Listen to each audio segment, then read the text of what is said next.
মানুষ পাগল হয় একটা কারণে হয়। যদি কোনো দিন ছোটোবেলা কোনো মানুষে তার মাথার চোট পায়, ইলা প্রচুর কেস পাওয়া গেছে। ছোটোবেলা কোনো বাচ্চায় বা কোনো মানুষে কাজ কাম করতে বড় হওয়ার পরে মাথার চোট পাইছেন, বড় অঙ্কের চোট পাইছেন, বালা ট্রিটমেন্ট করাইছেন না, ব্লাড জমিয়া বই দিছে বা কোনো মারাত্মকভাবে কোনো ইনজুরি হয়েছে, ট্রিটমেন্ট করাইছেন না, এটা 5 বছর 10 বছর 15 বছর 20 বছর পরে এটা অ্যাটাক করব, আপনার ব্রেইন এফেক্ট টাইব, মানুষ পাগল হয়েছে। ইলা ওই যা কোনো সময় মানুষের ব্রেইন এফেক্টটা ব্রেইনে কাজ করে না।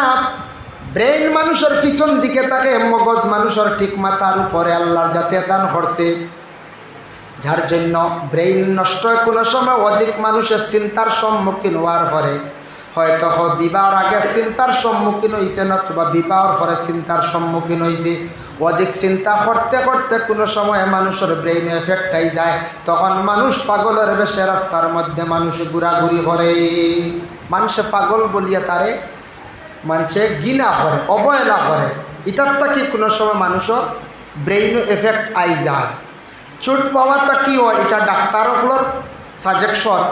আর হইল গিয়ে আপনার অধিক চিন্তারটা কি, মানুষের যদি মারাত্মকভাবে চিন্তা করে, এটারটা কি মানুষের ব্রেইনের ফাংশন কমে যায়, ব্রেইনের এফেক্টটা ইয়াদ শক্তি কমে যায়।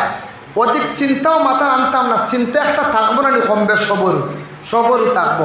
অধিক চিন্তা আপনার আমার কখনো আনতাম না।